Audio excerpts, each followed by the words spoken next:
Bonjour tout le monde et bienvenue dans une nouvelle leçon de lexique. Alors, cette fois-ci, pardon, on va apprendre comment peut-on utiliser le même mot, exactement le même mot, dans deux phrases, ou bien dans trois phrases, ou bien dans une expression, deux expressions, en utilisant deux ou trois sens du même mot, c'est-à-dire le même mot avec deux ou trois sens différents. Alors, la leçon, c'est le sens propre et le sens figuré. Ne vous en faites pas de la complexité du titre, parce que vous allez voir, c'est très simple à concevoir. Voilà. Pardon. Passons tout d'abord à la révision, comme d'habitude. Et cette révision concerne les homonymes. Alors, qu'est-ce que les homonymes? Ce sont les mots qui se prononcent et s'écrivent exactement de la même façon, mais en des sens différents.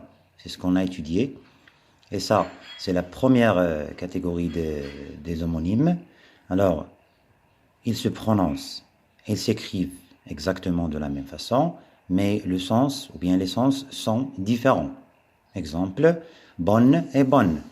Regardez, même si l'orthographe est la même et la prononciation est la même, les deux mots sont différents. Là, le premier mot est un adjectif, on dit une bonne recette, une bonne, voilà, une bonne leçon, etc.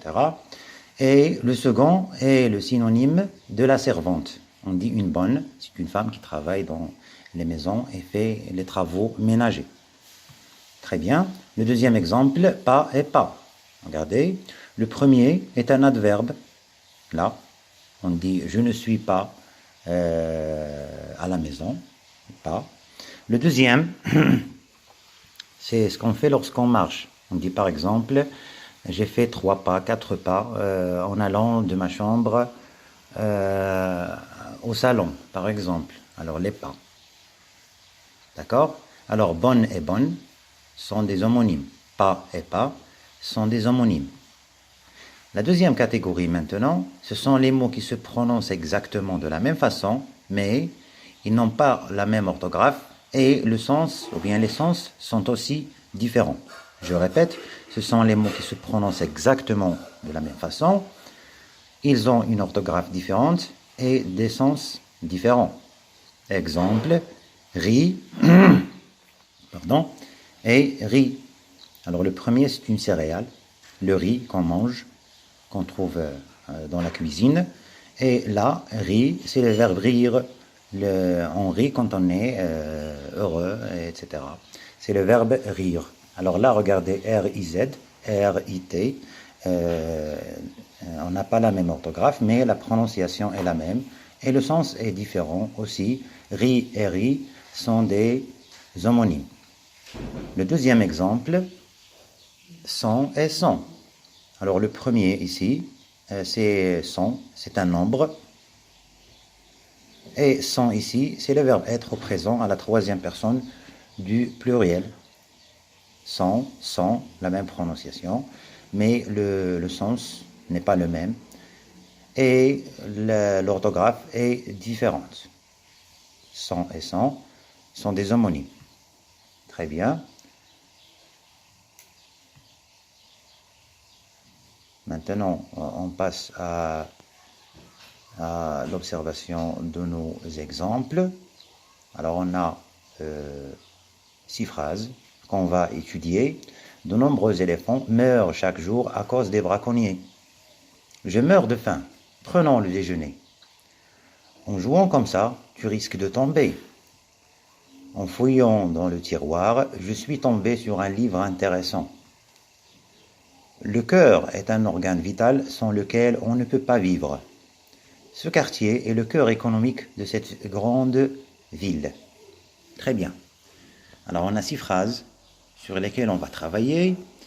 Là, on remarque déjà que meurt et meurt, il s'agit du verbe mourir. on a utilisé le même verbe, le même mot dans les deux phrases. Là et là aussi, on a utilisé le même mot. Il s'agit du verbe tomber.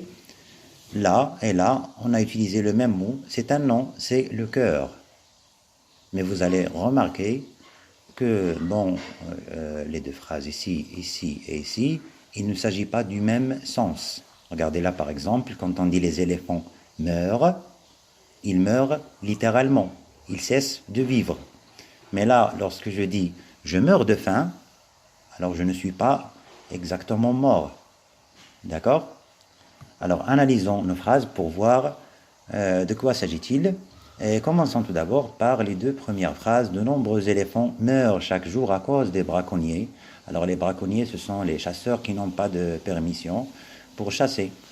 Hein? Je meurs, ce sont les chasseurs clandestins. Je meurs de faim, prenons le déjeuner.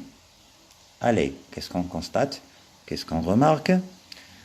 On remarque que dans la première phrase, ainsi que dans la seconde, on a utilisé le verbe mourir. Ce verbe n'a pas le même sens dans les deux phrases. Ici et ici, le verbe mourir n'a pas un seul sens. Dans la première, les éléphants ont cessé de vivre. Quelqu'un qui est mort, c'est quelqu'un qui a cessé de vivre. Mais dans la seconde, le narrateur ne meurt pas. Il n'est pas mort, mais il veut seulement parler de sa faim qui est tellement grande qu'il se sent mourir. Alors ici, j'ai utilisé le verbe mourir pour exprimer ma grande faim et pour exagérer un peu. Voilà, alors meurt et meurt ici, c'est le même mot, c'est le même verbe, mais avec deux sens différents. Là, c'est le sens le plus connu, c'est mourir, c'est de vivre, mais là, c'est un sens un peu étrange. Vous allez voir, dans la première phrase, on a utilisé le sens premier. On appelle le sens premier.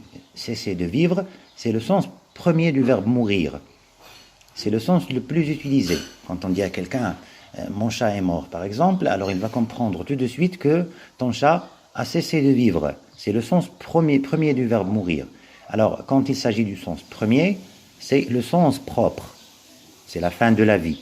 Alors, ici, on a utilisé le sens propre du verbe mourir. Mais, dans la deuxième phrase, ici, mourir n'a qu'un sens imagé. Alors, ce n'est qu'une image du verbe, ou bien du sens de la mort ici. C'est une image. Alors, c'est un sens imagé.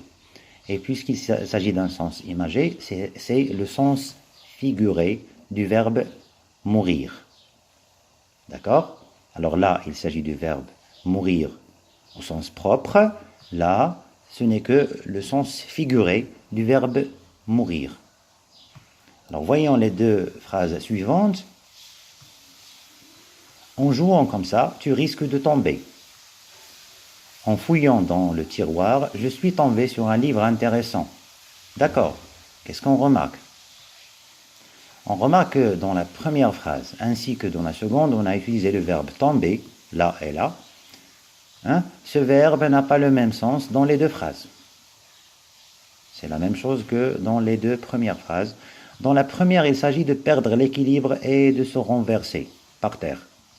Quand on tombe, on perd l'équilibre et on est sur terre. C'est tomber, c'est ça tomber.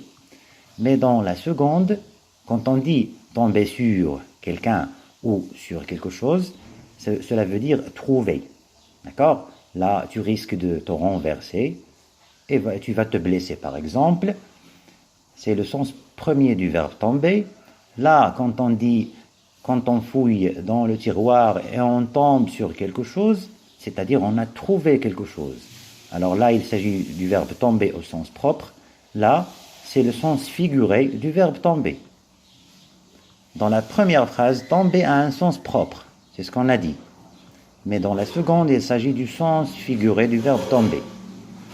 Le sens propre, le sens figuré. D'accord? Allez, on passe aux dernières phrases.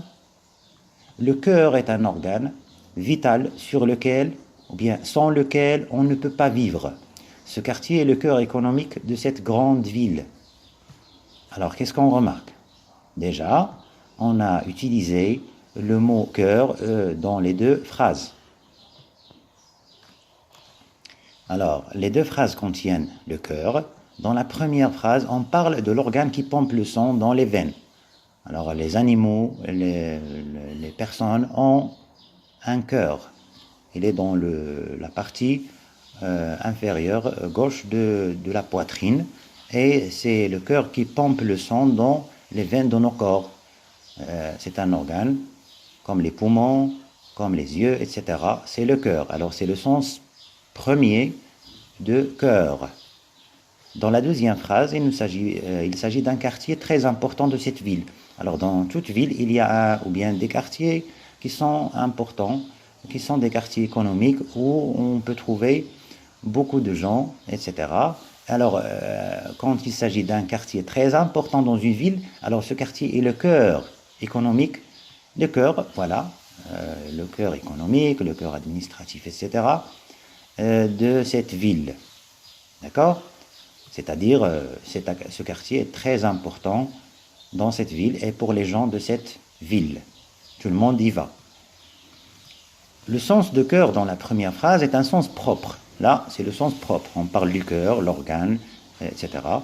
Du mot. Tandis que dans la deuxième phrase, il s'agit du sens figuré. Là, ce n'est pas le sens premier, comme ici, mais c'est un sens imagé du même mot. C'est le sens figuré. Le sens propre, le sens figuré.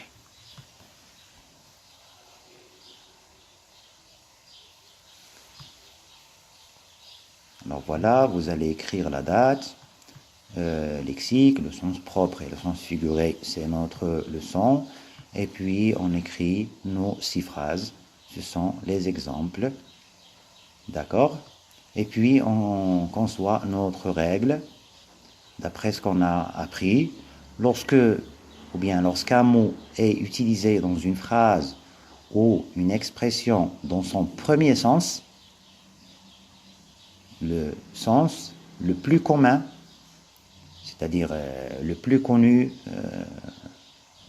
chez tous les gens, est le plus utilisé dans notre langage. On l'utilise beaucoup, on dit qu'il s'agit du sens propre de ce mot.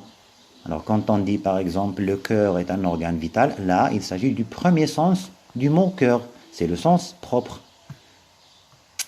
Alors vous remarquez que c'est la phrase qui indique s'il s'agit du sens propre ou du sens figuré. Le mot seul ne peut pas nous dire s'il s'agit du sens propre ou du sens figuré. Alors voyons cet exemple. Ce singe ne cesse de sauter d'un arbre à l'autre. Alors là vous voyez le verbe sauter.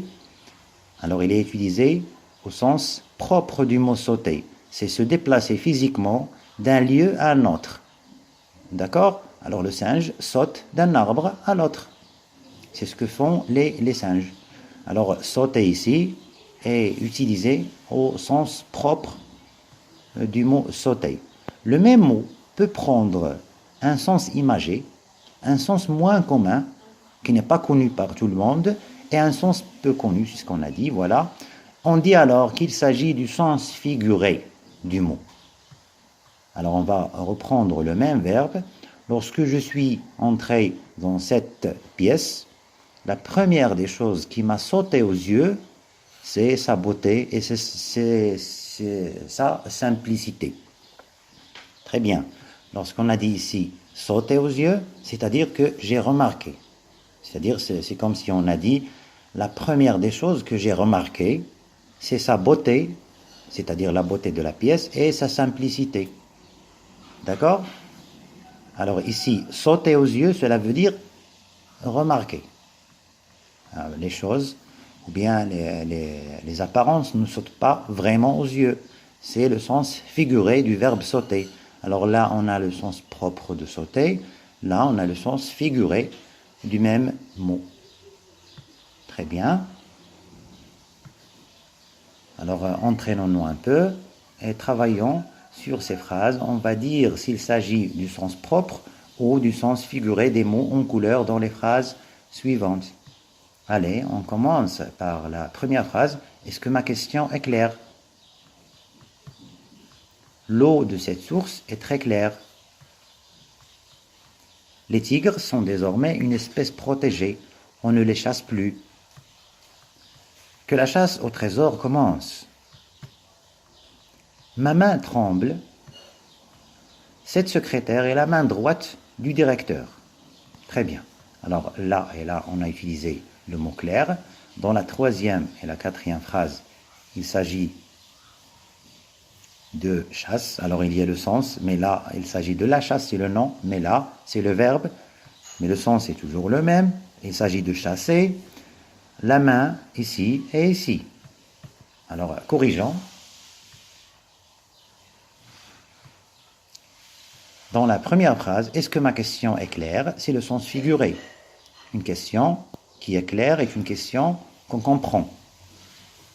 Mais quand on dit ici l'eau de cette source est très claire, cela veut dire que l'eau fait paraître des rochers, des cailloux, etc. C'est une eau très limpide qu'on peut boire. C'est une eau claire. Alors le sens est propre ici. Mais là, une question claire, c'est une question qu'on comprend parce qu'on ne peut pas voir la question. Mais on comprend la question, alors elle est claire. Les tigres désormais sont une espèce protégée. On ne les chasse plus. Alors là, quand on dit chasser, c'est prendre son fusil et tuer les animaux. C'est le sens propre du mot chasser. Mais là, quand on dit la chasse au trésor, alors la chasse au trésor, c'est quand on commence à chercher les trésors dans une forêt ou bien dans une mer, etc. C'est ça, la chasse au trésor. C'est le sens figuré. Là, la chasse au trésor, c'est-à-dire essayer de trouver les trésors. Ma main tremble. Alors, quand la main bouge d'une façon fréquente et maladive, alors c'est ce qu'on appelle les mains qui tremblent. C'est le sens propre du mot main. Mais là, quand on dit que la secrétaire est la main droite du directeur, alors la secrétaire est une personne et pas une main. D'accord? Alors cela veut dire quoi ici, la main droite? Cela veut dire que cette secrétaire aide beaucoup le directeur dans son travail. Sans elle, le directeur ne peut pas travailler. D'accord? Alors la main ici, c'est le sens figuré du mot main. Voilà. Alors, dans vos cahiers de classe, et je dis toujours, les cahiers de classe, on a déjà partagé le cahier de leçon en deux, et on laisse une partie pour les leçons et une autre pour les exercices d'application. Alors, quand je dis le cahier de classe, cela veut dire la partie des exercices d'application dans le cahier de leçon. Voilà, vous allez prendre la partie des exercices d'application, vous allez écrire la date, lexique, et puis le titre de la leçon, et on fait les deux exercices d'application, les trois exercices d'application 2, 3 et 4 de la page 98 du livret d'activité. Voilà. Et c'est tout. Merci et à la prochaine